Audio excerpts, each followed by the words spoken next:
Assalamualaikum warahmatullahi wabarakatuh. Saya Dea Syafitra Juarli dari Prodi S1 Manajemen Malam, Sekolah Tinggi Ilmu Ekonomi Madani Balikpapan. Nah, pada kesempatan kali ini saya akan membawakan suatu materi, yaitu kepailitan, yang merupakan materi dari mata kuliah Hukum Bisnis. Langsung saja kita masuk ke pembahasan materi. Pengertian.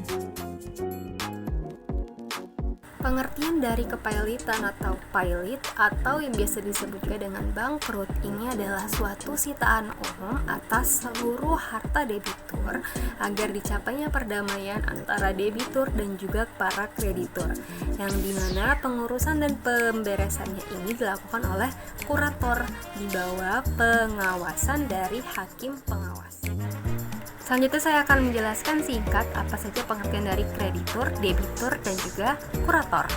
Yang pertama, kreditur, di mana kreditur adalah orang yang mempunyai piutang atas suatu perjanjian atau undang-undang yang dapat ditagih di pengadilan. Lalu yang kedua adalah debitur, di mana itu adalah orang yang mempunyai utang atas suatu perjanjian atau undang-undang yang dapat ditagih di pengadilan.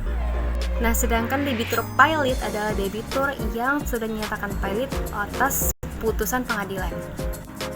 Lalu selanjutnya ada kurator, di mana kurator adalah balai harta peninggalan atau orang perseorangan yang diangkat oleh pengadilan untuk mengurus dan membereskan harta debitur, di mana pengerjaannya ini masih diawasi oleh hakim pengawas. Tujuan dari kepailitan. Tujuan utama dari kepailitan adalah untuk melakukan pembagian kepada para kreditur atas harta dari debitur oleh kurator. Nah, kepailitan yang dimaksudkan di sini adalah untuk menghindari adanya sitaan terpisah atau eksekusi terpisah oleh para kreditur dan menggantikannya dengan sitaan bersama agar kekayaan dari debitur ini dapat dibagikan ke semua kreditur secara adil dan sesuai haknya masing-masing. Syarat-syarat dari kepailitan. Syarat-syarat kepailitan sebagaimana yang telah diatur dalam Undang-Undang Nomor 37 Tahun 2004 tentang kepailitan dan penundaan kewajiban pembayaran utang atau Undang-Undang Kepailitan ini berisikan syarat-syarat yuridis suatu perusahaan dapat dinyatakan pailit, dan syarat-syarat tersebut adalah sebagai berikut. Adanya utang, di mana dalam Undang-Undang Kepailitan, utang dapat diartikan sebagai bentuk kewajiban yang dapat dinyatakan dalam jumlah uang, baik mata uang Indonesia maupun mata uang asing. Yang kedua, minimal satu dari utang kita sudah harus jatuh tempo. Ketiga, harus ada minimal satu dari hutang kita yang dapat ditagih.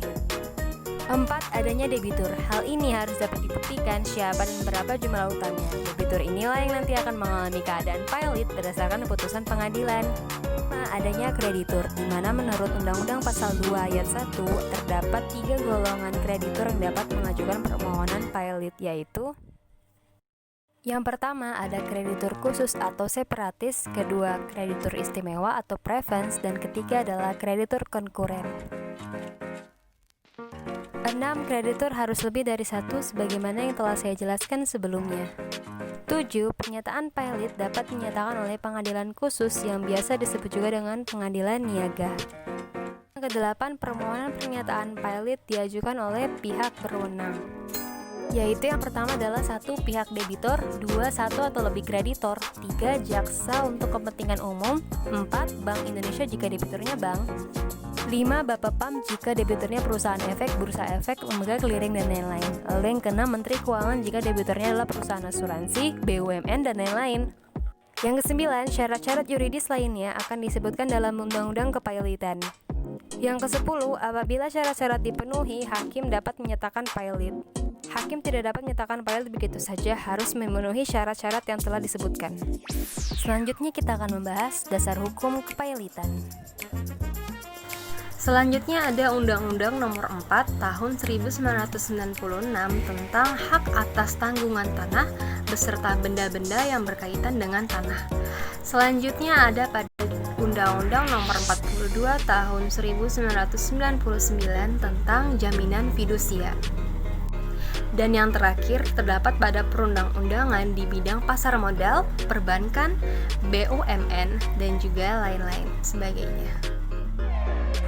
Dasar hukum dari kepilitan ini didasari oleh beberapa hal, yaitu sebagai berikut. Yang pertama ada Undang-Undang Nomor 37 Tahun 2004 tentang kepilitan dan penundaan kewajiban pembayaran utang. Lalu yang kedua ada KUH Perdata yang misalnya terdapat pada pasal 1134, lalu ada juga di pasal 1139, lalu terdapat juga di pasal 1149 dan lain-lain. Lalu selanjutnya ada terdapat pada KUH Pidana, di mana ini terdapat pada pasal 396, pasal 397, pasal 398, pasal 399 dan lain-lain. Lalu ada juga di Undang-Undang Nomor 40 Tahun 2007 tentang perseroan terbatas. Dan tibalah kita di penghujung video. Bagaimana? Apakah penjelasan singkat dari saya cukup jelas? Well, saya harap penjelasan singkat dari saya ini dapat dimengerti dan dapat bermanfaat bagi kalian. Kurang lebihnya saya mohon maaf. Jika ada salah tutur kata, saya mohon dimaafkan. Dan sekian dari saya. Terima kasih. Wassalamualaikum warahmatullahi wabarakatuh. Thanks for watching and see you in the next video. Bye bye.